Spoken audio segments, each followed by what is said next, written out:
प्रणाम सुंदर साथ जी। बोलो श्री प्राणनाथ प्यारे की जय। बोलो श्री सदगुरु महाराज की जय। बोलो श्री राम रतन महाराज की जय। साथ जी शोभा देखिए, कर कुर्बानी आतम वार डारो नख सिखलो, ऊपर धाम धनी खसम, ऊपर धाम धनी खसम। कुर्बानी को नाम सुन मोमिन उलसत अंग, पीछे होते जो मोमिन, पीछे होते जो मोमिन, दौड़ लिया तिन संग, साथ जी शोभा देखिए, कर कुर्बानी आतम, कर कुर्बानी आतम, कर कुर्बानी आतम। प्रणाम जी। बोलो श्री सदगुरु महाराज की जय। प्रणाम। शुरू से ही शुरू करते हैं। सुंदर साथ जी, चंद्रशेखर जी का वो आश्रम था जहाँ महाराज जी जाके रुके थे। चंद्रशेखर जी विदेही थे। विदेही उन्हें मतलब जो विदेही थे, लेकिन वो अंतर ध्यान हो चुके थे तन से। लेकिन उनकी उपस्थिति वहाँ पे रहने वाले, उस आश्रम में रहने वाले लोग उनकी उपस्थिति महसूस किया करते थे। उनके पदों की चाप सुना करते थे। रात के समय जब चंद्रशेखर जी अपने आश्रम में विचरण किया करते थे, तो वहाँ वहाँ पे उनका कहना है, महाराज जी का कहना है कि वहाँ उन्होंने ऐसा सुना कि वो उनकी पदचाप सुना करते थे। उनका एक बहुत ही प्रभावशाली जो उनका शिष्य था वो था शंकर राव। उनका एक लड़का भी था ओंकेश्वर नाथ, और उनकी पत्नी उनके साथ रहा करती थी। शंकर राव जी को स्वप्न में भी वो दिखाई दिया करते थे, और कोई भी उनको संदेश देना होता था तो वो शंकर राव जी को आके स्वप्न में दिया करते थे। महाराज जी और देवगिरी जी और रामानंद जी तीनों उस आश्रम में जाके रुके थे जहाँ पे वो शंकर राव की कुटिया थी। उसी के साथ ही उनकी दूसरी कुटिया, उन्हीं के साथ ही महाराज जी ने रहने का स्थान बना लिया था। सुंदर साथ जी वहाँ पे उन्होंने अपनी छोटी सी कुटिया में वो 2-3 दिन, जितने भी दिन उन्होंने रुकना था, वो स्थान बनाया था। यहाँ शंकर राव जी का वर्णन हो रहा है कि बहुत अच्छे भक्त थे, प्रेम रखते थे, सबसे श्रद्धालु भी थे, और चंद्रशेखर जी के प्रति वो अथाह श्रद्धा भी रखते थे। और उनकी पत्नी के लिए उन्होंने क्या कहा कि उनकी पत्नी एक साध्वी थी और निर्मल भाव की थी, शंकर राव जी से प्रेम भाव रखती थी, उनके ऊपर उनकी भी खूब खूब श्रद्धा थी। सुंदर साथ जी। और उनका बेटा कैसा था? उनका बेटा एक आज्ञाकारी पुत्र था और बहुत ही धर्मपरायण था। धार्मिक व्यक्ति के लक्षण उनमें भी थे।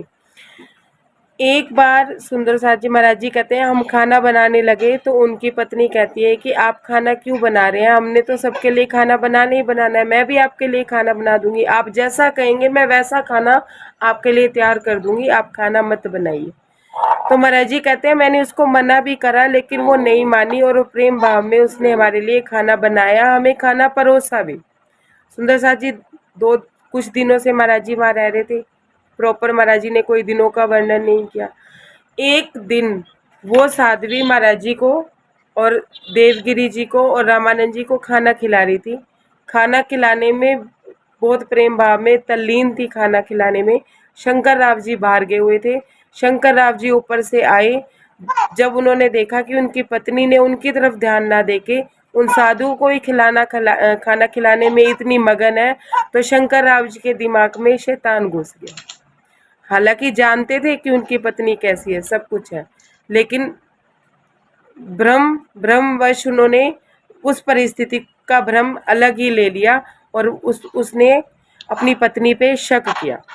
तो कहते हैं महाराज जी कि शंकर राव आया और वो झुंझला गया देख के और अंदर जाके चुपचाप बैठ गया। अब उस देवी ने महाराज जी को और देवगिरी जी को और रामानंद जी को जब खाना खिला लिया, उसके बाद रूप सिंह भैया आप म्यूट कर लीजिए, आपका अनम्यूट है, पेज नंबर 169। जब उन्होंने उन महात्माओं को मतलब महाराज जी को खाना खिला लिया, उसके बाद अपने पति के पास कमरे में गई और क्या बोली, नम्र भाव से बोली पति से, आओ आप भी खा लो। तो रूखेपन से बोला, जाओ उनको ही दो। महाराज जी कहते हैं कि उसने नम्र भाव से जाके अपने पति से कहा, चलिए आप भी खाना खा लीजिए। तो वो क्या कहते हैं कि उसने बेरुखेपन से जवाब दिया कि जाओ जाओ उन्हीं लोगों को खिलाओ, मुझे खिलाने की कोई जरूरत नहीं है। सेवा करो महात्माओं की, जाओ जिमाओ उन्हीं को, हमको भूख नहीं है, भागो जाओ खिलाओ उन्हीं को। महाराज जी का कहते हैं ताना देने के रूप में वो कहते हैं, जाओ जाओ महात्माओं को खिलाओ जाके, हमें भूख नहीं है, हमें कोई खाने वाने की जरूरत नहीं है, जाओ यहाँ से जाओ उन महात्माओं को खिलाओ। पाकर एक असभ्य सा उत्तर वो बेचारी लौट पड़ी, किंतु क्षणिक उपरांत बात के देवी फिर समीप पहुंची। महाराज जी कहते हैं उसकी पत्नी ने सोचा कि चलो कोई बात होगी मन में या कुछ बात चल रही होगी, हो सकता है परमात्मा के प्रति थोड़ा प्रेम बढ़ गया हो, इस वजह से अभी उनको भूख नहीं है, थोड़ी देर में जाके मैं पूछ लूंगी। ऐसा सोच के वो वहां से चली गई। लेकिन थोड़ी देर बाद वो फिर वापस अपने पति के पास आई। आग्रह किया पुनः खाने का, पर उत्तर तृष्ण पाया उस देवी के ऊपर शंकर रात कुछ होकर आया। महाराज जी कहते हैं कि जब उसने दोबारा आग्रह किया तो उसने वैसे ही तीखा सा शब्द और तीखा सा कटाक्ष पाया। और महाराज जी कहते हैं उस देवी के ऊपर रात कुछ होकर आया, मतलब उस शंकर राव जी का अपनी पत्नी के ऊपर कुछ भ्रम आ गया था, अंधेरा आ गया था। सुंदर साथ जी, ये जो क्रोध लोभ मोह अहंकार शक, ये जो वृत्तियां हैं, ये क्या है, अंधकार है। तो जब हमारे हृदय में ये होती है तो हमारे हृदय में अंधेरा हो जाता है, ज्ञान का प्रकाश नहीं रहता है। महाराज जी यहाँ पे इस बात का संकेत कर रहे हैं कि उसके ऊपर शक की कालिमा पुत गई थी। जाओ सेवा करो उन्हीं की, उन्हीं से रखो मतलब, उनकी ही होके रहना खबरदार, यहाँ आई अब। महाराज जी कहते हैं कि उसने कहा जाओ जाओ उनकी सेवा करो जाके, अपनी पत्नी से कहते हैं उन महात्माओं की सेवा करो, उन्हीं की जाके होके रहना, हमारी तो तुम हो ही नहीं, हमारी कुछ नहीं लगती हो तुम। इस तरह की बात उन्होंने जब ऐसे कहा और ऐसे बोल दिया कि खबरदार अब मेरे पास लौट के आई या मेरे पे कोई हक जताने की कोशिश करी। जब इस तरह की बात शंकर राव जी ने अपनी पत्नी को बोली तो वो क्या कहते हैं, वह साध्वी अवाक सी रह गई सुन करके पति का आरोप, फिर देवी एक शब्द न बोली, जाग उठा अंदर का रोष। महाराज जी कहते हैं कि वो साध्वी अवाक रह गई, हैरान रह गई जब उसने अपने पति के मुख से यह आरोप सुना, क्योंकि उसके मन में तो ऐसी कोई बात ही नहीं थी। सुंदर साथ जी, वो क्या कहते हैं कि उस देवी के मुख से एक शब्द भी नहीं लिखा, लेकिन अंदर से उसका रोष और इतना मतलब अंदर से गुस्सा इतना शंकर राव के प्रति बढ़ गया, उनका गुस्सा बढ़ गया, या यूं कह लीजिए विराग्य बढ़ गया, इतनी विरक्ता आ गई कि इतना सब करने के बाद भी ये मेरे पे लाछन लगा रहे हैं, जबकि मैंने ऐसा कुछ किया ही नहीं है। ऐसा कह के सुंदर साथ जी वो चुपचाप चली गई। फिर क्या किया उन्होंने, उसने ओंकेश्वर को तो खिला दिया खाना लाकर, किंतु स्वयं किनका भी नहीं जिमी, लगी भजन में जाकर। उन्होंने अपने बेटे को तो खाना खिला दिया, लेकिन उन्होंने खुद खाना नहीं खाया और उन्होंने माला उठाई और परमात्मा का भजन करने लगी और अपने प्रभु के आगे रोने लगी कि मेरे साथ ऐसा क्यों हुआ, मेरे मन में तो ऐसी कोई बात नहीं थी। सुंदर सा जी, शंकर राव क्रुद्ध तो था ही, भूत चढ़ा था सर उसके, उसी दशा में उस देवी को मारने लगा जाकर के। महाराज जी कहते हैं शंकर राव गुस्से में था, गुस्सा उसका चढ़ा हुआ था सिर पे, भूत उसके सिर पे सवार था, शक उसको हुआ पड़ा था, भ्रम में था। कहते हैं कि उसी दिशा में जब उसने देखा कि उसकी पत्नी किस दिशा में बैठी है, उस दिशा में चला गया और कुछ बोला नहीं, मारने लग गया उसको बेवजह। अन कही कह डाली अनगिन, चढ़ा मूड को क्रोध वेश, लगा मारने बेदर्दी से, खींचे फिर पकड़कर केश। महाराज जी कहते हैं ना तो उसे इतनी होश थी कि वो क्या बोल रहा है क्या नहीं बोल रहा, जो उसके मुंह में आया अनकड़ा उसने बोल दिया। चढ़ा मूड को क्रोधावेश, मतलब कि वो क्रोध में मूर्ख हो गया था। मूड, उसकी बुद्धि भ्रष्ट हो गई थी, बुद्धि उसकी रही नहीं थी और उसे कुछ पता नहीं चल रहा था कि इस पागलपन में वो बोल क्या रहा है।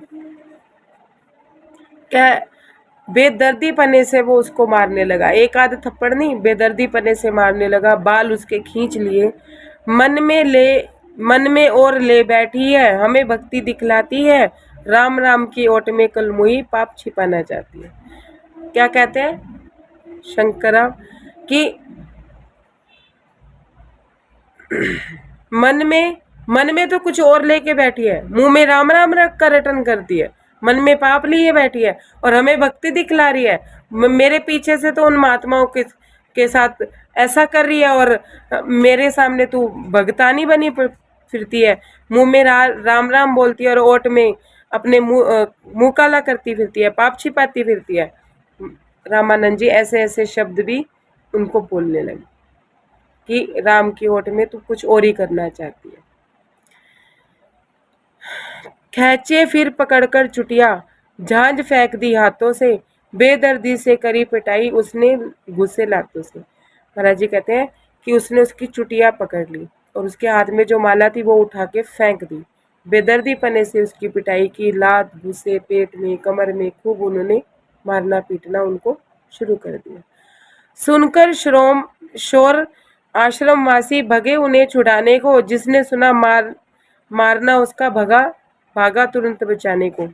राजी कहते हैं रात का समय था, सॉरी दोपहर का समय था, थोड़ा सा संध्या काल होने वाला था, बीच का समय था, सब सुनसान था, सब खाना खा के अपना आराम करे थे। तो जब जिसने भी शोर सुना वो बाहर आया और जिसने सुना कि वो मार रहे हैं या देखा कि मार रहे हैं तो छुड़ाने के लिए तुरंत भागा। Page number 170। ओंकेश्वर भी आ पहुंचा, सुनकर मारपीट माँ की, सभी इकट्ठे हो गए जाकर जितने थे आश्रमवासी। ओंकेश्वर ने भी सुनी मारपीट की आवाज और जब उसे पता चला कि पिताजी गुस्से में माँ को पीट रहे हैं तो वो भी फटाफट वहां पे आया और सभी इकट्ठे हो गए आश्रमवासी। शंकर राव पुत्र से बोले, ओंकेश्वर इधर आओ, हमें हमारे रुपये और हमारा बिस्तर दे जाओ। शंकर राव को क्या कहते हैं, शंकर राव अपने पुत्र से क्या कहते हैं, ओंकेश्वर इधर आओ, जो मेरा रुपया पैसा और जो भी धन पड़ा है ना वो मुझे दे दो और मेरा बिस्तर ले आओ। सुंदर साथ जी इतने बड़े शिष्य थे चंद्रशेखर जी के, उनके दर्शन भी करते थे, उनके सानिध्य का भी पता था। कोई संदेश आश्रमवासियों को पहुंचाना होता था तो वो उन्हीं के ही स्वप्न में आके समझाया करते थे। फिर भी सत्य से जुड़े होने के बाद भी असत्य हावी था। आश्रम में रह रहे थे लेकिन जब समय आया किसका, परीक्षा का, तो परीक्षा में फेल हो गए। कैसे हो गए सुंदर साथ जी, क्या मांग रहे हैं, रुपया पैसा धन, क्या करेंगे ले जाके। जब उनके जो गुरु हैं चंद्रशेखर जी वही उनसे दूर हो जाएंगे तो रुपये पैसे का क्या करेंगे लेके। समझ आ रही है बात सुंदर साथ जी, पूर्णिमा दी समझ आ रही है बात मेरी, कि जब आश्रम ही छोड़ के जा रहे थे, अपने गुरु को ही छोड़ के जा रहे थे तो पैसे लेते धन का करेंगे क्या। बुद्धि भ्रष्ट थी। जब उनके परीक्षा की घड़ी आई तब उनकी परीक्षा देखिए क्या होती है। हम भी कितने भी राज्य में रह लें, जब हमारी परीक्षा की घड़ी आती है, जब हमारी परीक्षा हो रही है तो पता भी होता है हमें तो चता देते हैं राज्य की परीक्षा हो रही है, हाहाकार मत करना, लेकिन हम हाहाकार कर जाते हैं। जब हम हाहाकार कर जाते हैं ना सुंदर साथ जी, उस समय हम परीक्षा में फेल हो जाते हैं, वही परीक्षा हमें दोबारा देनी पड़ती है और परीक्षा पास किए बिना अगली क्लास नहीं होती। अब सुनिए क्या मांग रहे हैं, रुपया पैसा और बिस्तर। और क्या कह रहे हैं, तुम अपनी तरफ से मर गए, हम मर गए तुम लोगों से, कहीं जहन्नुम में जाओ तुम, हमें नहीं मतलब तुमसे। क्या कह रहे हैं, कि तुम हमारे लिए मर गए, हम तुम्हारे लिए मर गए, तुम मरो सतो जैनून में जाओ, जो मर्जी करो, हमें कोई मतलब नहीं। सुंदर साथ जी, देखा जाए तो शंकर राव जी आश्रम छोड़ के जा रहे थे, उनकी पत्नी तो छोड़ के जा नहीं रही थी, उनकी पत्नी के पास तो फिर उनके गुरु थे, चंद्रशेखर जी संभाल ना लेते उनको, या शंकर राव ही या शंकर राव ही संभालते तो ही संभलते।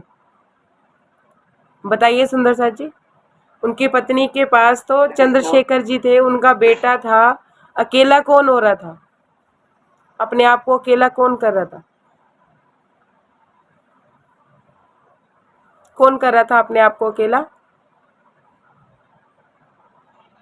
शंकर राव जी। शंकर राव जी अपने आप को अकेला कर रहे थे, जबकि उनकी पत्नी और बेटा कहीं अकेले नहीं थे। हम अगर क्रोधवश, रोषवश, शकवश, भयवश किसी कार्य को करते हैं और हम किसी चीज को छोड़ते हैं या कुछ भी छोड़ते हैं, अपने सदगुरुओं को छोड़ते हैं, अपने सुंदर साथ को छोड़ते हैं, तो हम अपने आप को ये अकेला करते हैं। सुंदर साथ जी, सुंदर साथ के साथ तो फिर राज्य है, वो आश्रम छोड़ के जा रहे थे, वो आश्रम में अपने यूं नहीं कि मेरे चंद्रशेखर जी मेरे सदगुरु का स्वरूप मुझे दे दो, बस मैं उसे लेके जा रहा हूँ, विरह में दुख में नहीं जा रहे थे, अपनी गलत मतलब अपनी गलत वृत्ति शक की वजह से वो जा रहे थे। तो क्या मांग रहे थे? पैसा, लत्ता, धन। समझिए, चुनाव किसका हो रहा था? धन का हो रहा था, चुनाव सतगुरु का नहीं हो रहा था। ध्यान से समझिएगा, हम चुनाव किसका करते हैं, ये हमें समय समय पे ध्यान देना है कि हम धन का चुनाव करते हैं या महाराज जी का या राज्य का या अपने सतगुरु का चुनाव करते हैं। ये बात यहाँ पे महाराज जी जताना चाह रहे हैं कि उसने क्या मांगा? धन मांगा। और क्या कह रहे हैं? तुम मेरे लिए मर गए, मैं तुम्हारे लिए मर गया, तुम जनून में जाओ, हमें कोई मतलब नहीं। वो अपने आप को ऐसे अहंकारवश ऐसे समझ रहा था कि वो नहीं होगा तो घर गृहस्थी नहीं चलेगी। सुंदर साथ जी, हम भी ऐसे ही समझते हैं, हम नहीं होंगे तो घर नहीं चलेगा, हम नहीं होगा तो ये नहीं होगा, हम नहीं होंगे तो जिम्मेदारियां पूरी नहीं होंगी, हम मर भी जाएंगे तब भी सब होगा। ये बात जितनी जल्दी समझ आ जाएगी ना, उतनी जल्दी राज्य भी मिल जाएंगे। अब आगे सुनिए। बोला ओंकेश्वर पिताजी, वह तो एक धरोहर है, उसे आप जब चाहे ले लो, उससे हमें उजर कब है। अब देखिए पुत्र और पिता में फर्क। पुत्र क्या कह रहा है कि पिताजी ये धन जायदाद तो एक धरोहर है, आपकी कमाई हुई है, आपकी है, हमें उससे क्या मतलब है, आप ले लो, आप ले जाओ, कोई फर्क नहीं पड़ता। आधा पौना पूरा जितना चाहो सो इनकार नहीं, वह धन पैदा किया आपने, अपना कुछ अधिकार नहीं। बेटा क्या कह रहा है?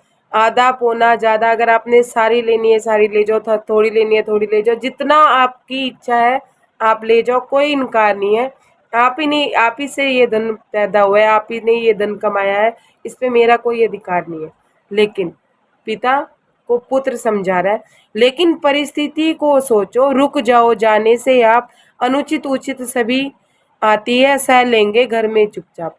क्या क्या कहता है बेटा कि धन तो आप ही का ही पैदा किया हुआ है, लेकिन आप परिस्थिति को सोचिए, हमें आपकी जायदाद से कोई सरोकार नहीं है, घर में कोई ना कोई समस्या हो जाती है, कोई ना कोई बात हो जाती है, आप जाइए मत, रुक जाइए, अपने बैठ के बात करेंगे तो ये बात सारी आई गई हो जाएगी, बात संभल जाएगी। हम छोड़कर चले गए यदि तो हमें छोड़कर चले गए यदि तो हम पर क्या बीतेगी, दुनिया जाने क्या क्या कहकर हम लोगों पर थूकेगी। क्या कह रहे हैं कि आप अगर हमें छोड़ के चले गए ऐसे लाछन लगा के, तो मेरे लिए और माता के लिए दुनिया क्या क्या सोचेगी। बेवजह आप तो एक लाछन लगा के जा रहे हैं, माता के ऊपर कितने लाछन लगेंगे, हो सकता है मेरे पे भी लाछन लग जाए। शंकर राव क्रोध के वश में था, रोका किंतु नहीं माना, जिसने भी समझाया उसको उसने जाना ही ठाना। महाराज जी कहते हैं कि शंकर राव को सबने इतना समझाया, इतना कहा, लेकिन वो उसके ऊपर क्रोध इतना हावी था कि वो रुकने को तैयार ही नहीं था जी, वो कुछ समझने को भी तैयार नहीं था, उसे जाना ही जाना था।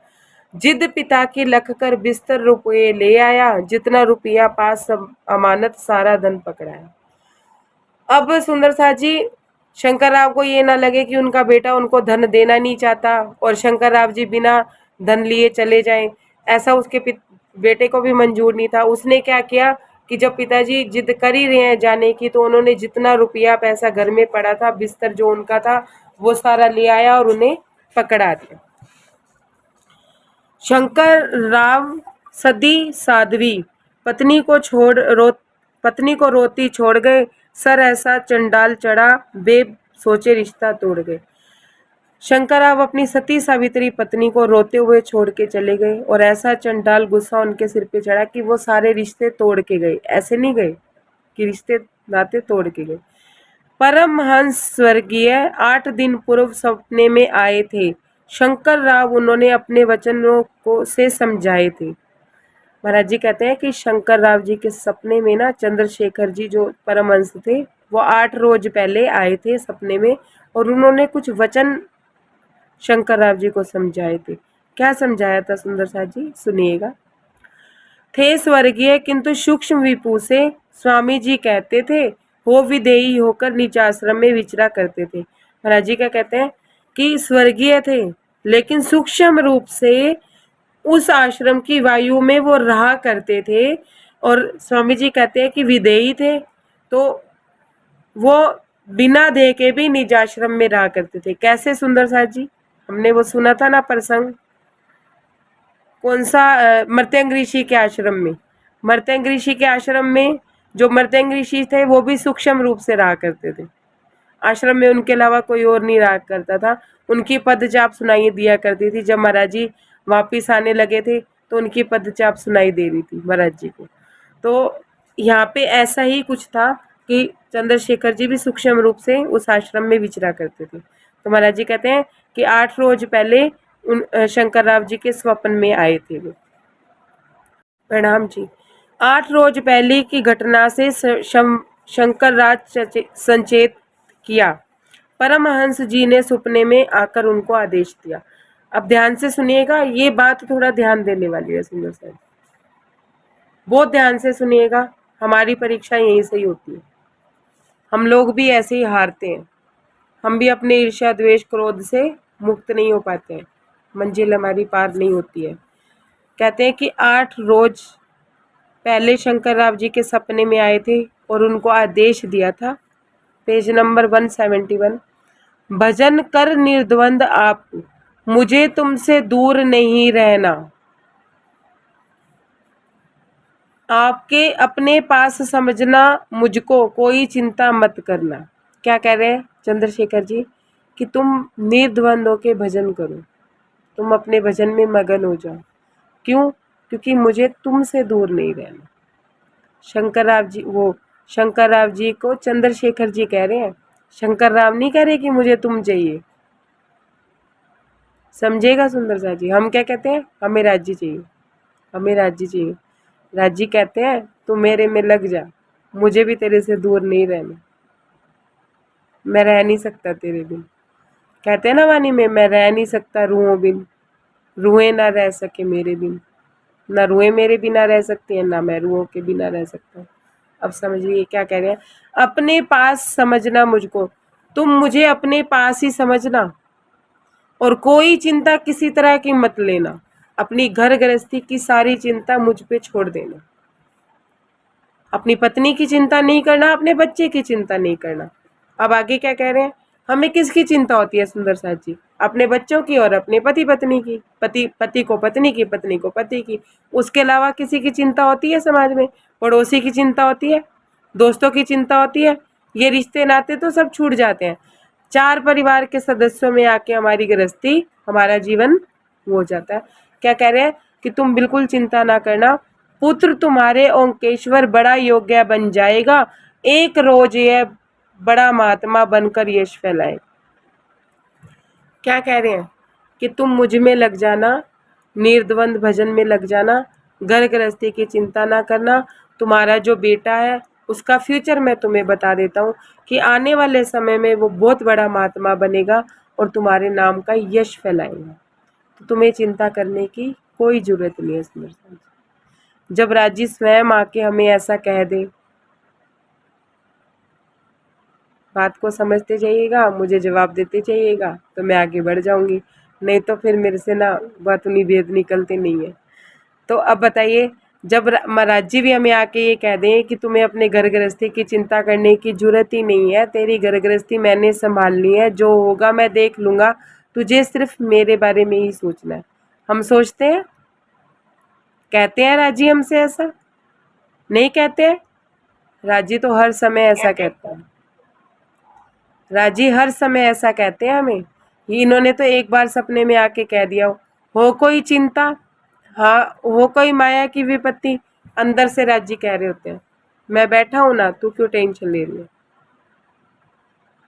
जो सच्ची रूह है, जिनके दिल को अर्श करके राजी बैठे हैं, अंदर से एक तसल्ली होती है। बाहर भले ही कोलाहल हो रहा हो, बाहर भले ही कुछ हो रहा हो, अंदर एक हलाल हो रहा होता है राजी को लेके, एक प्रेम अलग ही, एक आनंद। देखो आप, जो ब्रह्मशिष्टियां हैं, उनके ऊपर समस्या जब आती है ना माया की, तब उनको आनंद ज्यादा आता है या नहीं आता है पूर्णिमा दी? बिल्कुल सही कह रहे हो सर जी। इस बैठक के दौरान मेरे साथ ऐसा हुआ है अभी जितना मतलब जितना बार कोलाहल होगा, उतना अंदर प्रेम होगा। समुद्र मंथन हुआ था, ध्यान से समझिएगा। समुद्र मंथन हुआ था, एक तरफ देवी थे, एक तरफ राक्षस, देवी देवता थे, एक तरफ राक्षस थे। जब समुद्र मंथन हो रहा था तो पूरा समुद्र हिला हुआ था, हिला हुआ था या नहीं हिला हुआ था? समुद्र मंथन में समुद्र हिल गया था ना पूरा। समुद्र की कोई एक लहर भी ऐसी थी जो ना हिली हो, एक तरफ देवी देवता और एक तरफ राक्षस। अब सुनिए सुंदर साथ जी, एक तरफ मन राज्य की तरफ खींच रहा है, एक मन माया में खींच रहा है, हलाल हो रही है, ये नहीं करेंगे तो ये हो जाएगा, ये नहीं होगा तो ये हो जाएगा। और उधर से राजी क्या कह रहे हैं कि कुछ नहीं होगा, ऑल इज वेल, मैं बैठा हूं अंदर, कुछ होने ही नहीं दूंगा। क्या क्या नहीं निकला समुद्र मंथन से? विष, हमारे अंदर जो समुद्र के अंदर जो विष था वो भी निकला, हमारे अंदर जो विष होगा वो भी निकलेगा, हमारे अंदर जो जो चीजें भरी पड़ी हैं वो सब निकलेंगी, लास्ट में एक अमृत भी निकलेगा, जिसे हम हमारे में से निकलेगा और सब पी के अमर तत्व को प्राप्त करेंगे। महाराज जी ने अपने आप को हिलाया या नहीं हिलाया? आज उनकी वाणी से, इंद्रावती जी की वाणी से हम लोग अमृत पी रहे हैं या नहीं पी रहे?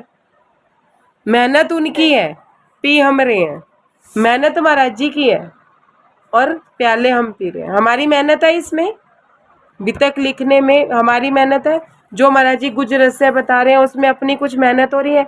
मजे से आराम से पंखों में एसीओ में बैठ के हम सुन रहे हैं, क्यों? क्योंकि ये अमृत इन लोगों ने निकाला है अपने जीवन में हलाल करके। देखिए इंद्रावती जी के जीवन में कितनी हलाल थी, महराज ठाकुर को देख लीजिए, धनी देवचंद्र जी को देख लीजिए, महाराज जी को देख लीजिए, कौन सा सुख उन्होंने लिया है माया का। माया में होते हुए भी वो विदेही है सुंदर साहब जी, देह में नहीं है। और हम लोग तो महाराज जी क्या कहते हैं कि जब उसको आके चंद्रशेखर जी ने, जो परमहंस थे, उनके सदगुरु थे, सदगुरु मानते थे। मानने से क्या होता है, जानने से क्या होता है कि वो हमारे सदगुरु हैं। चंद्रशेखर जी को शंकर राव जी अपने सदगुरु जानते थे कि ये मेरे सदगुरु हैं, मानते तो नहीं थे। मानते होते तो अपने सदगुरु के वचन ब्रह्म वचन ना होते। महाराज जी के लिए दादा गुरु महाराज के वचन ब्रह्म वचन थे या आई गई बात थी कि चलो इन्होंने कह दिया हो गया और अपनी जातो जात में लगे हुए थे? वो नहीं सुंदर साहब, उन्होंने कहा कि आपका बेटा बड़ा होके एक बड़ा महात्मा बनेगा आगे चल के और वो यश फैलाएगा, लेकिन उसकी बुद्धि में ये बात आई नहीं। अब 8 दिन बाद परीक्षा होनी थी। देखो जब राजी हमें अंदर से कोई चीज देते हैं ना सुंदर साथ जी, इस बात को थोड़ा ध्यान से समझिएगा। जो चीज वो हमें अंदर से देते हैं, देने के बाद परीक्षा जरूर होती है उस चीज को क्रियावंती करने के लिए। वो कैसे, वो समझ लीजिए। मान लीजिए हमने कोई योजना बनाई, हमने कोई भी बात इतकी मसाला उतका, बात को समझिएगा। हमने कोई योजना बनाई कि हम यहाँ जाएंगे, वहाँ जाके हम ये करेंगे, या हम इस तरह से अपना बिजनेस करेंगे, हम ये करेंगे। हमने योजना बना के सारी रख ली, हमने पढ़ ली, अपने हृदय में हमने उतार ली। अब जब जाने का समय आया, 4 दिन बाद, 5 दिन बाद, जब उस पे चलने का समय आया, उसको क्रियान्वित करने का समय आया तो हम घर से बाहर निकले, सर्दी का मौसम है, अरे ठंड है, हम आगे नहीं जा सकते, नहीं नहीं मेरे पैर में दर्द है, मैं आगे नहीं जा सकती। ये करके हम अगर वापस आके घर में बैठ गए तो वो योजना जो हमने बनाई थी वो कार्य में आ गई, रहनी में आ गई, आई सुंदर साथ जी? नहीं आई, वो एक कागज पे उतरी ही रह गई। समझिएगा बात।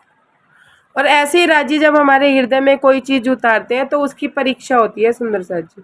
परीक्षा में फेल तो वो क्रियावंती जो कार्य जो हमने कागज में लिखा वो कागज में अंदर ही रह गया, बाहर उजागर हुआ ही नहीं। विजय बहन, पूर्णिमा दीदी, सुनीता दीदी, प्रतिभा दीदी, मेरी बात समझ आई कि हमारी परीक्षाएं क्यों होती हैं?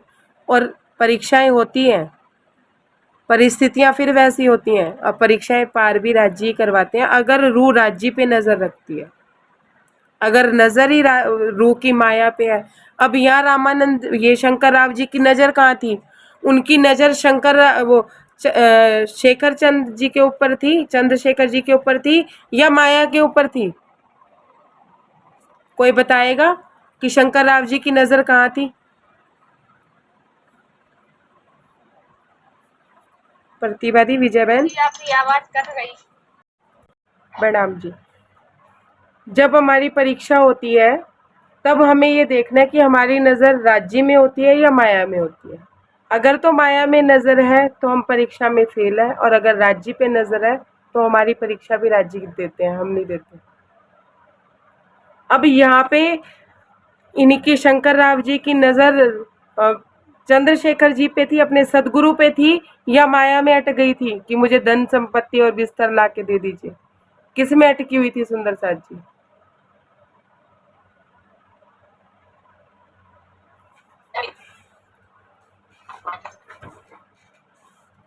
किस में अटकी हुई थी सुंदर साथ जी? बताएगा कोई? प्रणाम जी। शंकर राव माया में अटकी थी। माया में अटकी हुई थी। संत होते हुए भी वो माया में अटके हुए थे, दर्शन करते हुए भी वो माया में अटके हुए थे। ऐसा नहीं है कि दर्शनों के बाद हमें माया नहीं परेशान करेगी, माया का काम है हमें परेशान करना, पर हमारी नज़र कहाँ है वो हमें देखना है। हमें अपनी बुद्धि के ऊपर विवेक बिठाना है, अपने प्रेम के ऊपर, अपनी इंद्रियों के ऊपर विवेक बिठाना है कि हमें चुनना है। आपने अब राज्य को चुनना है या माया को चुनना है? अगर माया को चुनना है तो फिर अब देखिए, अब इन्होंने माया चुनी थी, अब इनका हाल देख लीजिएगा आगे क्या हुआ। उनके ही भक्त थे, सब थे। फिर सतगुरु भी अपनी दी हुई चीज जिसको देते हैं ना, उसके तन को भी वो सवार के रखते हैं। और कैसे अब इनको सुधारेंगे? अब शंकर राव जी की नज़र कहाँ थी? माया पे थी, अपने सदगुरु पे नहीं थे। आगे देखिए उनके साथ क्या होता है। क्या कहते हैं कि उनको सपने में कहा था कि आपके बेटे को यश मिलेगा, आप चिंता न करिएगा। सिर्फ 1 सप्ताह बाद ही शंकर राव विचल बैठा, सर पर भूत कहाँ से जाने उसके आकर चढ़ गया। क्या सिर्फ 1 सप्ताह बाद ही शंकर राव जी विचल बैठा? क्यों? क्योंकि परीक्षा हो रही थी। अब परीक्षा में नज़र भी माया पे थी, चंद्रशेखर जी पे नज़र भी नहीं थी, अपने सदगुरु पे नज़र भी नहीं थी। समझते जाइएगा बात को। कहते हैं कि भूत चढ़ के बैठा था, मार कूट कर भ्रमवश अपनी पत्नी को वो छोड़ भगा, भरम के परख न पाया पागल, कौन शत्रु कौन सगा। महाराज जी कहते हैं कि मार कूट के अपनी पत्नी को, भ्रमवश, भ्रम में था, उस सच्चाई नहीं थी, अंदर से जानता था इस बात को कि मेरी पत्नी ऐसी नहीं है, ये बात अंदर से आ रही थी कि ऐसा कर ही नहीं सकती है, लेकिन भ्रम उसके सर पे सवार हो गया था, अपनी पत्नी को छोड़ के भाग गया। वो परख ही नहीं पाया। क्या नहीं परख पाया? भ्रम में परख ना पाया पागल, कौन शत्रु है कौन सगा। कि वो भ्रम में इतना था कि वो परख ही नहीं पाया कि उसका शत्रु कौन है और उसका सगा कौन है। सुंदर साहब, उत्तरांचल के निकट, अस्ताचल के निकट सूर्य था, शंकर राव चला जिस वक्त 1.5 मील की पर स्टेशन था, मार्ग भयंकर था और सकट। सुंदर साहब जी, महाराज जी क्या कहते हैं कि संध्या होने वाली थी, दोपहर के बाद का टाइम था जब ये सारा प्रसंग हुआ। तो अब संध्या का टाइम हो गया था, सूरज छिपने वाला था और 1.5 मील की दूरी पे स्टेशन था और रास्ते का जो रास्ता था वो जो रास्ता पड़ता था वो बड़ा भयानक था, बहुत ही मतलब घना जंगल था। एक मिनट, बड़ा सघन वन स्टेशन तक दिन तक में मिल जाता शेर, दिन के छिपा छिपी मत पूछो क्या बीते जब वो अंधेर। महाराज जी कहते कि बड़ा घना जंगल था, स्टेशन तक के रास्ते तक का, दिन में भी कोई जाता था तो कोई ना कोई शेर मिल जाता था, कभी दिख जाता था, ये डर वह बना रहता था। और दिन छिपने के बाद अंधेरे का तो पूछो ही मत कि कौन कौन से जीव जंतु उस घने जंगल में आ जाया करते थे। अब सुनते जाइएगा, अब ये प्रसंग यहाँ पे हमें सीख देने वाला है कि जिसने माया चुनी है ना, उनके लिए ये सीख है। यहाँ शंकर राव जी ने माया चुनी, अपने सदगुरु के स्वरूप को लेके नहीं आए थे। गलत राह पे चलने वाला सदगुरु चुन ही नहीं सकता, सही राह पे चलने वाला ही सदगुरु को चुन सकता है। आप सुनिए उनके साथ क्या हुआ। शंकर राव मध्य स्टेशन के जब पहुंचा घबराया, क्योंकि भयानक पीछे से उनको एक शब्द ऐसा है। शंकर राव जी स्टेशन के मध्य मतलब आधा रास्ता वो पार कर चुके थे, मतलब जंगल के मध्य थी, और जब पहुंचे तो वो उनको एकदम से घबराहट शुरू हो गई, एकदम से अंदर से कुछ होना उनको शुरू हो गया। सुनते जाइएगा क्यों, ऐसा क्यों हुआ सुंदर साथ जी, उनको एकदम से घबराहट क्यों हुई, जबकि वो तो अच्छे से आ रहे थे, सब हो रहा था। कहते हैं कि एक शब्द आया पीछे से, किसी ने उन्हें पुकारा, किसी ने उन्हें बुलाया, उस शब्द की वजह से उनको एकदम से भय हो गया अंदर से। क्या कह रहे हैं, ठहर कौन जाता है भागा। शंकर राव मुड़ा पीछे, देखा तो कोई नहीं था, कहने वाले नहीं दिखे। महाराज जी कहते हैं कि जब उनको शब्द आया तो उसने पीछे मुड़ के देखा और ये बोला, ठहर, कौन है जो मुझे आवाज लगा रहा है। महाराज जी कहते हैं कि उसने पीछे देखा, उसको कोई कहने वाला दिखा ही नहीं, कोई हो तो दिखेगा ना, कोई था ही नहीं। इतने में कुछ पड़ा खट से उनके सर पे आकर के, शंकर राव खट होते ही पड़ा धरती पे जाकर के। अभी वो इसी भय में ही था कि पीछे से उसको किसने आवाज लगाई, कोई उसे दिखा नहीं, अभी उसके डर में इतना ही था। कहते हैं कि इतने में कुछ खट से पड़ा सर पे आकर के, अभी उसका डर था ही, और पीछे से खट से उसके सिर पे कोई चीज पड़ी, जोर से तड़ाम से किसी ने जैसे कोई थप्पड़ मारा हो या कोई चीज दे मारी हो।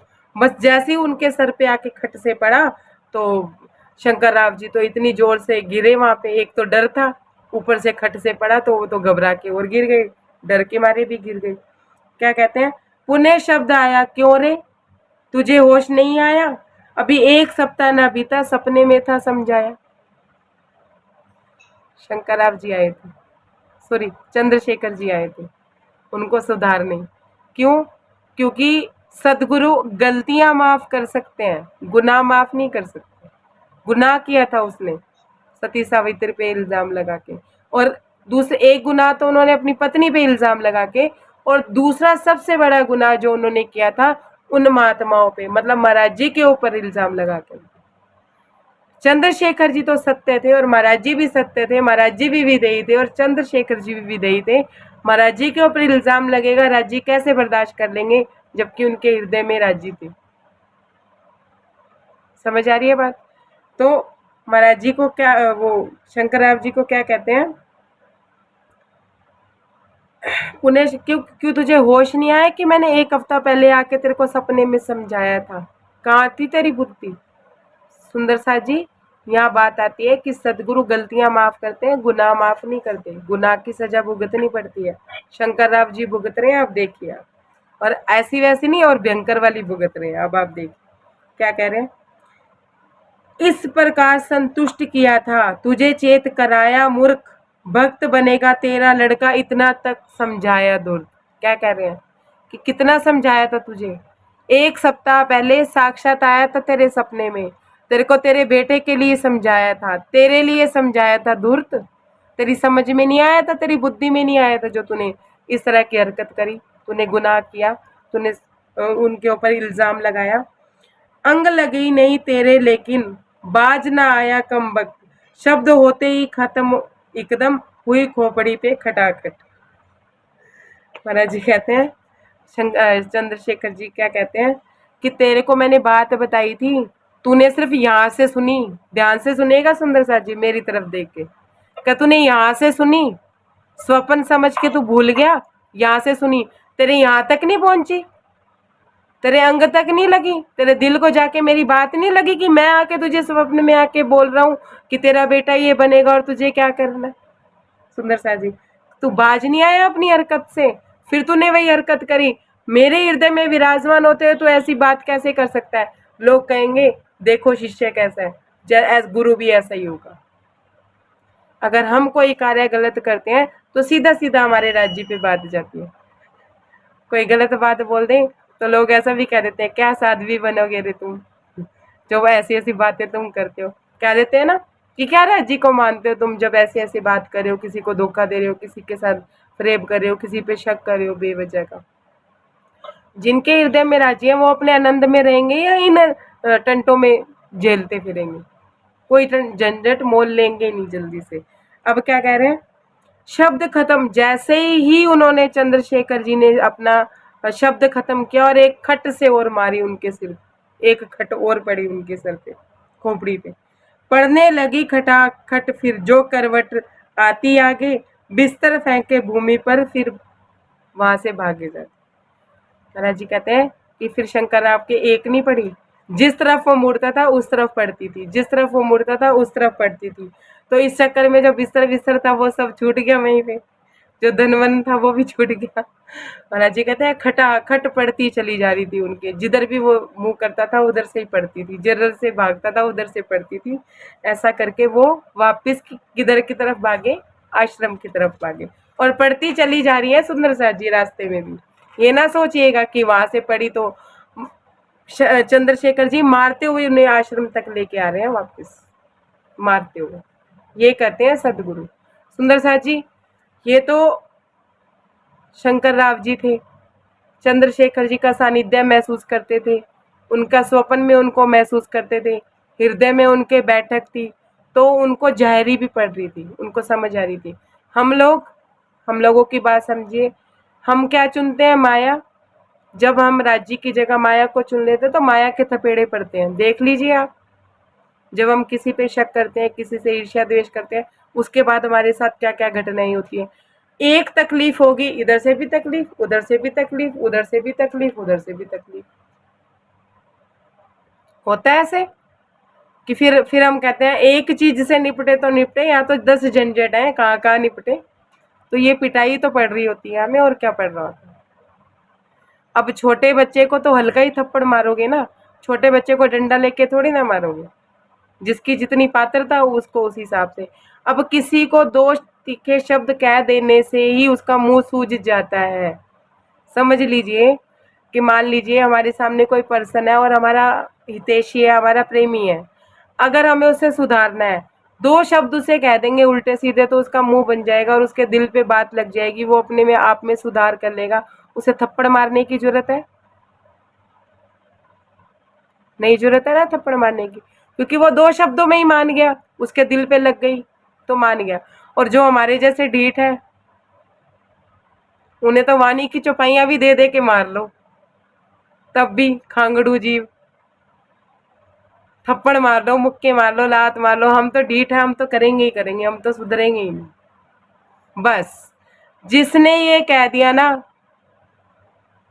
कि हम तो सुधर जाएंगे, लेकिन दुनिया सुधरती नहीं, दुनिया में बिगड़ने नहीं देती, मतलब दुनिया में सुधर नहीं दे रही, इसका मतलब वो खुद ही नहीं सुधरे। जो खुद नहीं सुधरा वो दूसरों को क्या सुधारेगा? उसकी नजर में सारे ही वैसे हैं जैसा वो खुद है। किसको सुधारना है सुंदर साथ जी? खुद को सुधारना है या दुनिया को सुधारना है? खुद को सुधारना, खुद को सुधारना। अब शंकर राव जी ने जो ये जो शंकर राव जी थे, इनके मन में भ्रम था या वाकई में उनकी पत्नी ऐसी थी? भ्रम था ना। सुधरना किसने था? शंकर राव ने सुधरना था या उनकी पत्नी सती सावित्री बन के उनकी आरतियां उतारती तो उनको एहसास होता कि मेरी पत्नी मेरी है? शंकर राव को सुधरना किसे है? हमें सुधरना।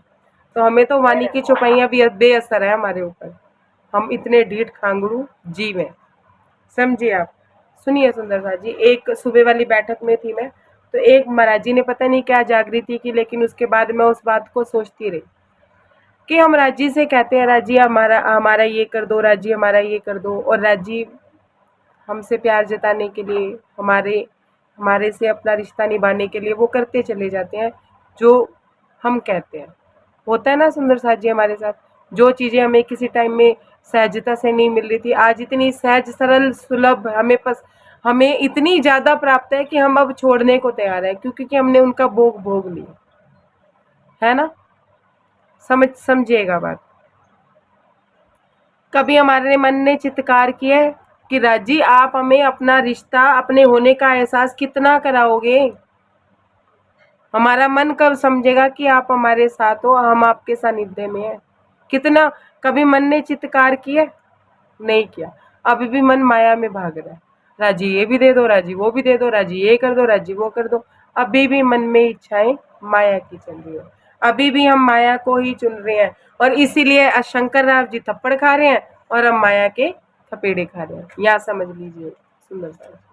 अब सब अपनी अपनी बीतक से, अपने अपने अनुभव से बात समझ लीजिए। सूत्र मैंने बता दिया कि जो माया चुनेगा वो माया के थपेड़े खाएगा, और जो राज्य को चुनेगा वो राज्य के प्रेम में आनंदित रहेगा। अब आनंद चुनना है या माया, आप लोगों के हाथ में, हम लोगों के हाथ में है। सुंदर सर जी आगे क्या कहते हैं, महाराज जी क्या कहते हैं,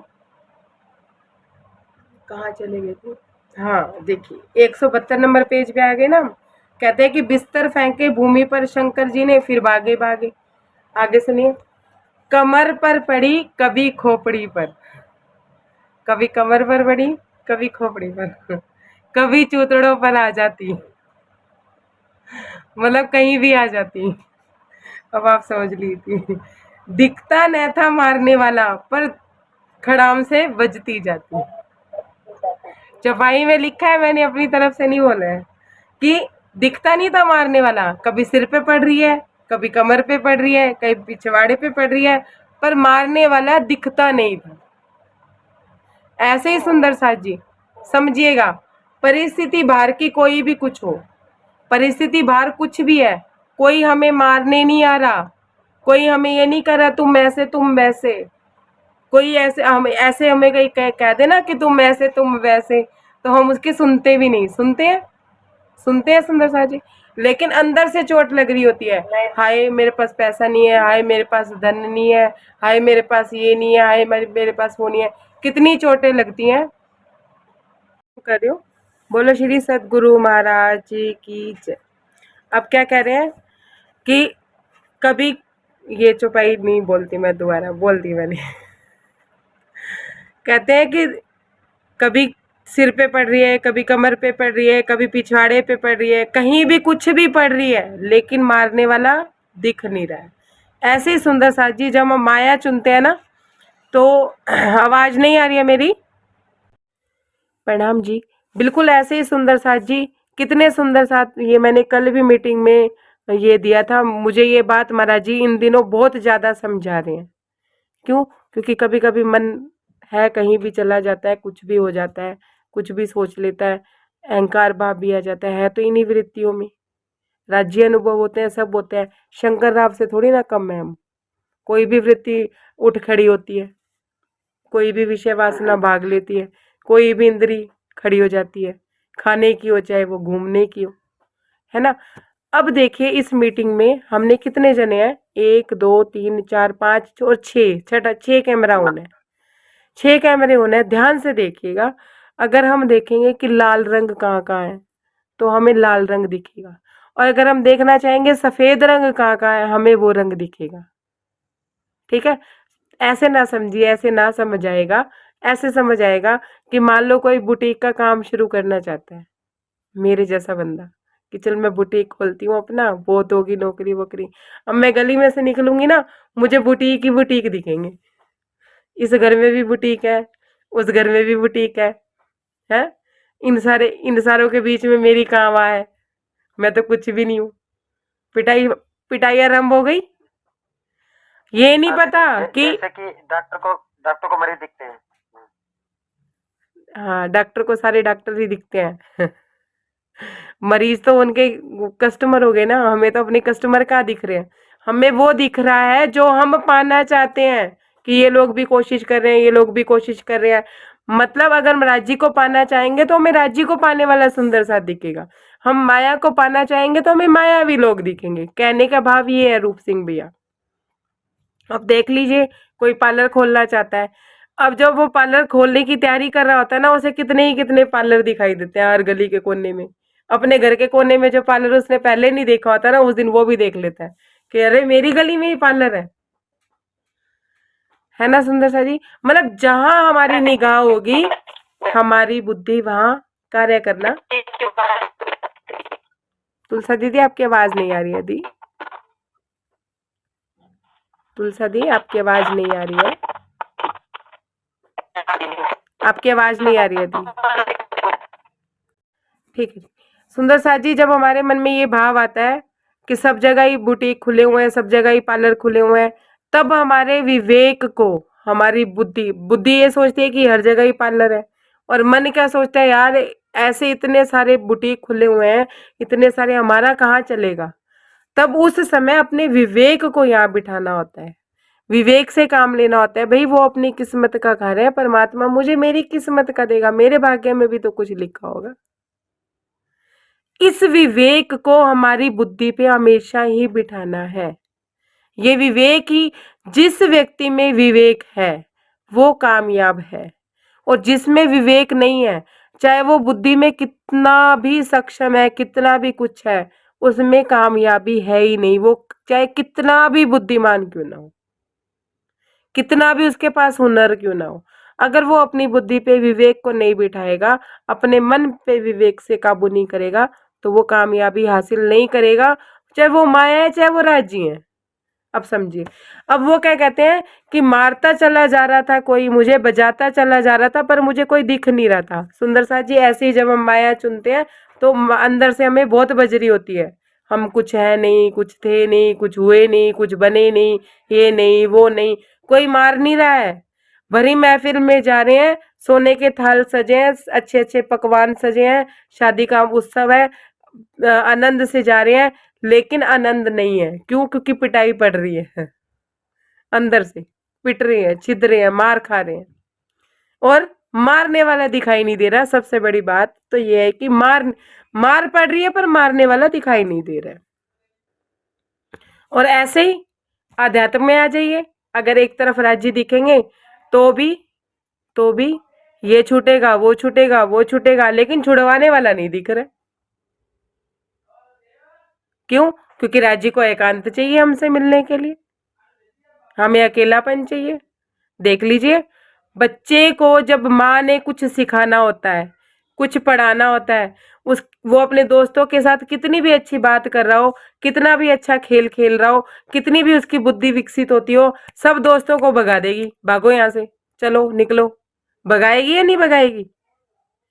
भगाते हैं नहीं? अपने जीवन में हमने प्रैक्टिकल किया होगा या हुआ होगा। माँ एकांत में लेके बेटे को बैठेगी, बच्चे को लेके बैठेगी या बच्ची को लेके बैठेगी कि नहीं तू अकेले में मेरे पास बैठ, तेरे को मैं ही समझा सकती हूँ और कोई समझा भी नहीं सकता। और जो माँ समझाती है वो कोई नहीं समझा सकता, और जो राज्य समझाते हैं वो कोई नहीं समझा सकता। सुंदर साथ जी, क्या हो रहा था कि उनको मार पड़ रही थी पर मारने वाला दिख नहीं रहा था।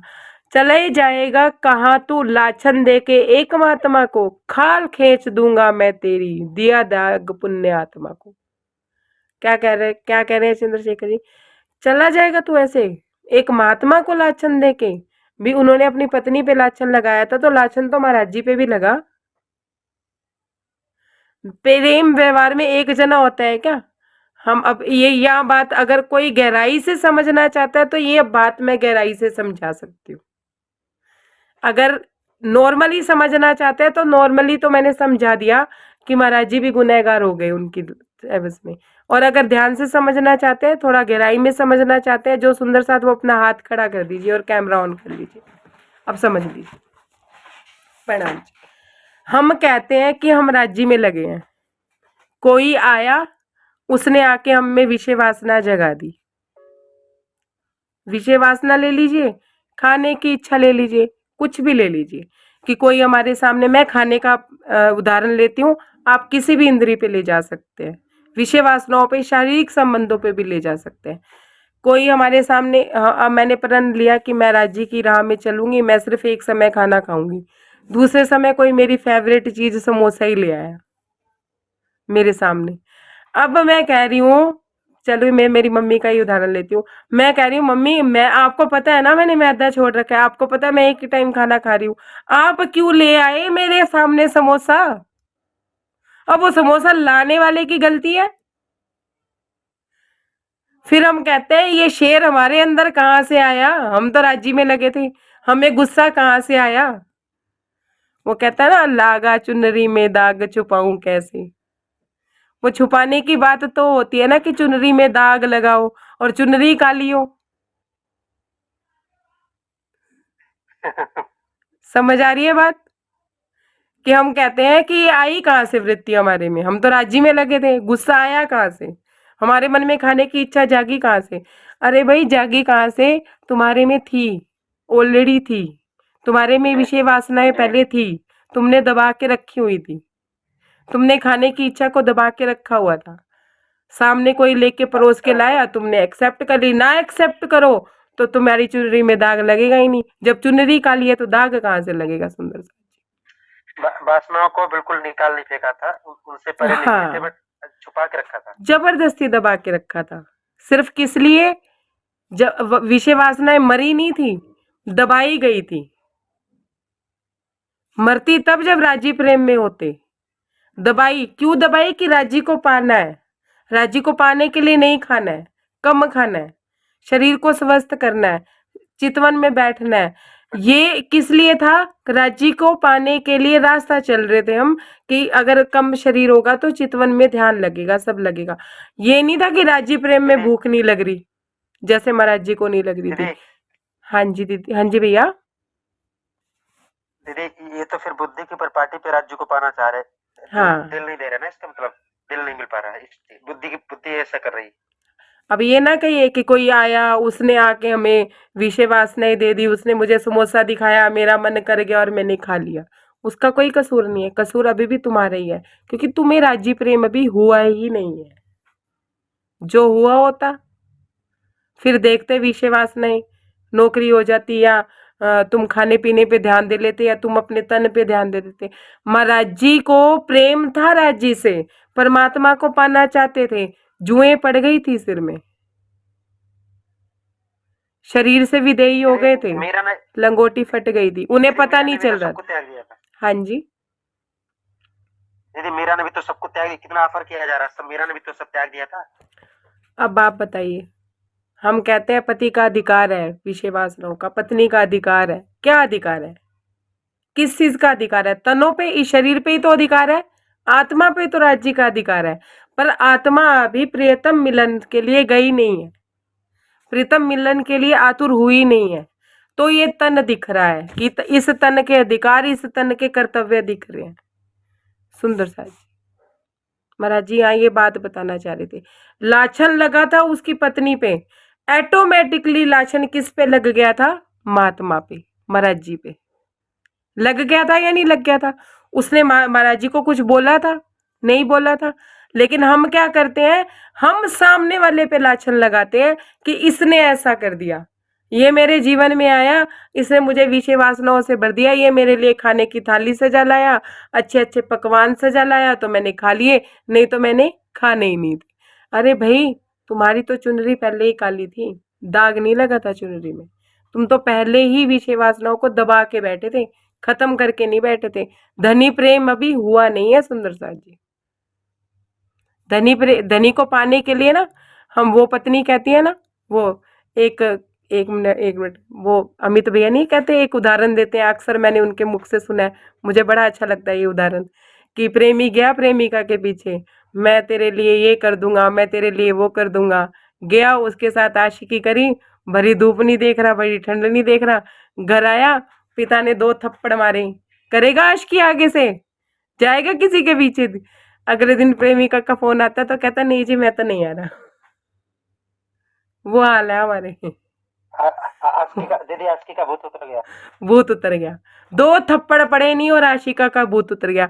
हमें राजी का भूत तो चढ़ता है, आशिकी तो आती है कि हम तेरे वीरा में ये कर देंगे, ये लुट जाए, वो फुट जाए, ये हो जाए, खत्म हो जाए सब कुछ, हम तुम्हें पाना चाहते हैं। लेकिन जैसे ही 2 थप्पड़ पड़ते हैं माया के, मिले ना एक टाइम खाने को, एक टाइम खाने में के लिए रोटी ना हो, अरे कौन राजी, बाद में देखेंगे, पहले घर में रोटी खाएं, इसकी कमाई करें। ये आशिक है हम, है या नहीं है? बताएगा कोई? कौन कौन है मेरी लाइन में, मेरे नलायकी वाली लाइन में कौन कौन है? 2 जने आ गए, निशा दीदी आ गई। मतलब ये हाल है हमारा। सामने वाले का दोष नहीं है जी, दोष हमारा है। दोष हम सामने वाले को दे रहे हैं। रूप सिंह भी आ गए मेरी लाइन में। दोष हम सामने वाले को दे जरूर रहे हैं, लेकिन दोष हमारा ही है। लागा चुनरी में दाग छुपाऊं कैसे, दाग लगा नहीं है, दाग चुनरी ही काली है। तुमने दबा रखी है अपनी इन बातों को, तुमने दबा रखा है अपनी विषय वासनाओं को। मिले मौका, मैं कहती हूँ कोई कोई देख लो, 1 हफ्ता तुम ढंग से खाना ना खाओ, राजी प्रेम में चल रहे हो, राजी प्रेम में राजी की राम में चल रहे हो, 1 हफ्ते बाद देखना कैसे टूट पड़ोगे अगर सामने पकवान आ गए तो। 1 हफ्ते का प्रण 1 दिन में, 1 घंटे में, 1 मिनट में टूट जाएगा। आगे तो आने दो सामान। दीदी मैं सोचता हूँ कि मेरे साथ कोई कितना भी बुरा बोले, गलत करे, रुपया पैसे का नुकसान करे, मगर मैं उसको जाने दूंगा, ये माफ कर दूंगा, लेकिन मगर ऐसा नहीं हो पाता है। नहीं हो बोलना पाता, पड़ता है उसके अपोजिट बोलना में पड़ता है। कि ये धर्म नहीं है। अरे मैं कह रही हूँ 100 रुपए छूटे, फिर देखो दहाड़े, अरे हमारे 100 रुपए लेके जाएगा तू कौन, हम ब्रह्मशिष्टि, तू हाथ लगा के देख हमें, हमारे पैसे को हाथ लगा के दिखा। इतना दावा भर लेते हैं हम माया में। जीवों को तो हम समझते नहीं है कुछ भी, समझते हैं तो देख लो आप, जीव सृष्टि को कुछ समझते हैं हम? राजी ने सब कुछ दे दिया, एकांत दे दिया, अकेला कर दिया, रिश्ते नाते सब छुड़वा दिए, सब कुछ कर दिया, फिर भी साथ, किसी का साथ पाने की इच्छा अभी अंदर से खत्म नहीं हुई। संसारिक साथ की बात सोच रही हूँ, कह रही हूँ मैं। सुंदर साथ जी ये हाल है। हाँ, यहाँ पे महाराज जी हमें ये समझाना चाह रहे थे।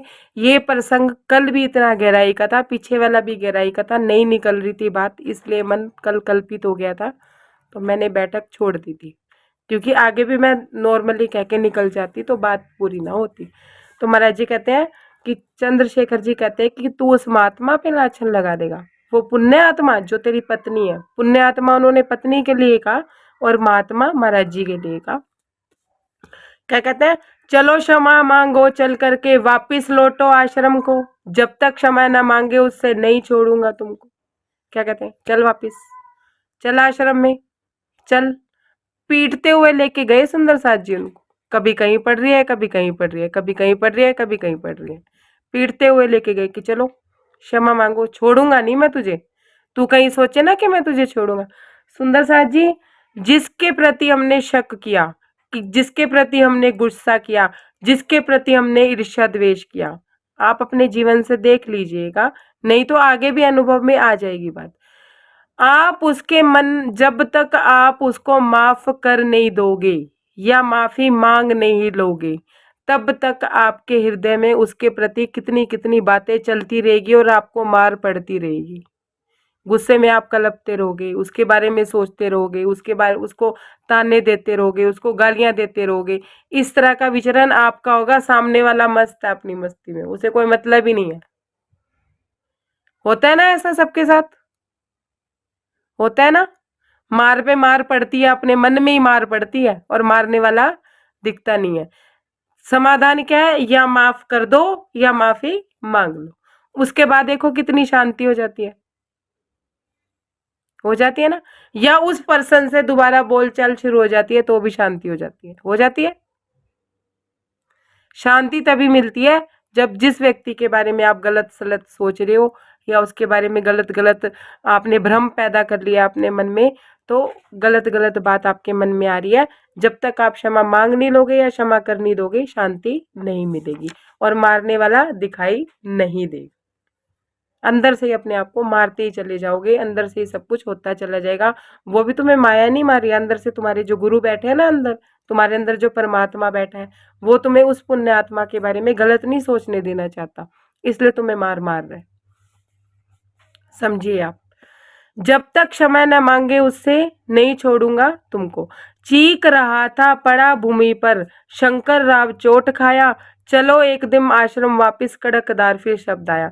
महाराज जी कहते हैं कि वो चीख पड़ा, चित्कार कर पड़ा, मतलब इतनी मार उसको पड़ी कि वो भूमि पे गिर गया, इतनी चोट उसको लग रही थी।